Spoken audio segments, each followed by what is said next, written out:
उस मन को मजबूत करना पड़े। वो तुम्हें बार बार भटका रहा है, उसे मजबूत करना है किसी भी कीमत पे। सर मेरा नाम आकर्षित दीक्षित है। सर एक बहुत छोटा सा क्वेश्चन है सर। हाँ, सेल्फ डाउटनेस कभी लगता पहाड़ पर टाल डालेंगे दुनिया हिला देंगे, ताकत उठता नहीं कभी, तो कभी कभी ऐसा लगता है कि क्या हो, उसका बताओ। नहीं, तुम अपने आप को आज तक कभी आंख बंद करके अपने आप को समझने की कोशिश की? कितनी बार? 1 घंटे आंख बंद करके बैठते हो?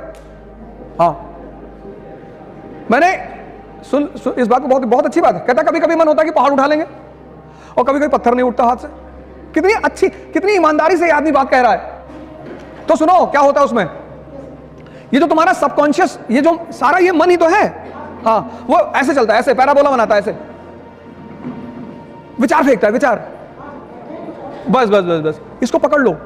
कबीर ने कहा कि जो व्यक्ति अपने मन को अपना गुलाम बना लेगा, बस वही इस दुनिया पर राज करेगा। क्योंकि जैसे तुम्हें 4 बजे उठना है, अब तुम्हारी नींद खुली 4 बजे, अब इसने तुमसे क्या कहा कि 5 मिनट और।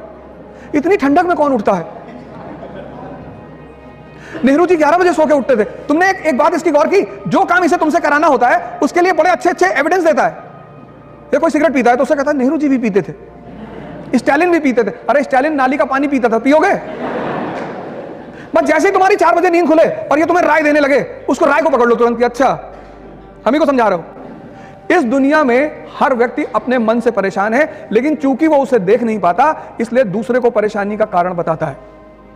तो अगर तुम 4 बजे उठ सकते हो, अगर तुम अपने आप को डिसिप्लिन कर सकते हो, मतलब तुम ताकतवर आदमी हो। हाँ सर, हटा देंगे। बस धीरे धीरे करो, 1 साल लगेगा। 14 साल में भगवान राम भगवान बने थे, मतलब भगवान बनने की विधि 14 साल है। 14 साल करना पड़ेगा। 1 साल में आईएएस, तो जितना साल बढ़ा 20 साल कर लोगे तो पता नहीं ब्रह्मांड ही तुम्हारे कब्जे में रहेगा। तो इस देश में तुम संत रविदास को सुनो, मन चंगा, मन पे बात कर रहे हैं। तुलसीदास ने क्या कहा, जाकी रही भावना जैसी। ये मन तो तुम्हें हर बार तुम्हें शादी नहीं करने देगा। अगर 5-6 लड़कियां एक साथ खड़ी कर जाएंगी, इसमें चुन लो, फिर डिस्टर्ब कर देगा तुमको कि नहीं ये नहीं। वो तुमसे खेल रहा है और तुम उसको मजा दे रहे हो, तुमसे मजा ले रहा है। कभी तुमसे कह रहा है हिंदी रामधारी सिंह दिनकर बहुत बढ़िया, और तुम दिन भर बैठ के सोच लो कि हाँ यार रामधारी सिंह।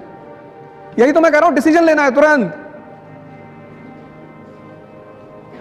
जिस दुकानदार के पास जब जाते हो कोई सामान लेने, अगर वो सामान उसके पास नहीं हो तो पता क्या कहता है, साहब आजकल इसकी सेल नहीं हो रही है, बड़ी शिकायत आ रही साहब। आप साहब एक काम करो, आप साहब ये नया प्रोडक्ट है साहब बाजार में, बड़ा बढ़िया प्रोडक्ट है साहब। तुम उससे पूछो कि जो मैं मांग रहा हूं वो है, ये तुम बिस्लरी की बोतल मांगे, उसके पास नहीं है, कहेगा हिमालय का पानी ले लो। मैंने पूछा बिस्लरी है, कह रहा साहब बिस्लरी के पानी में बहुत शिकायत आ रही। मैंने कहा है कि नहीं? कहा भैया बिस्लरी नहीं। तो उसको मत खेलने दो, एक डिसीजन लो, और जितना बड़ा एम्बिशन होगा उतना बड़ा खतरा होगा। खेल रहा है तुम्हारे साथ, कल से मत खेलने देना। डिसिप्लिन एक ऐसी चीज है जो कष्ट से ही आती है। जैसे बैठ के मत पढ़ो, मैंने ये डाइस ले रखी थी, मैं इस पे पढ़ता था, कम से कम 3 से 4 घंटे, 12 घंटे मत करना वरना स्पाइनल प्रॉब्लम हो जाएगी। कुछ लोग क्या करते हैं ना, अत्त मचाना शुरू कर देते हैं। बाबा रामदेव ने जब शुरू में बताना शुरू किया कि कपाल भाती करने से चेहरे पे चमक आती, एक भाई साहब ने 1.25 घंटा कर लिया, किडनी पलट गई, वो 2 महीने आईसीयू में रहे। किसी भी काम की शुरुआत धीरे धीरे करो, डिसिप्लिन कष्ट से आएगा। अपने आप को कष्ट दो और अपने ऊपर नजर रखो। एक शेड्यूल बनाओ, और शेड्यूल छोटा बनाओ। अब 3 घंटे का शेड्यूल बनाओगे तो तुम्हारा मन बगावत करेगा, कहेगा नहीं नहीं 3 घंटे का नहीं 10 घंटा। यही तो उसका खेल है, कहेगा पूरा दिसंबर बैठ के पढ़ना है।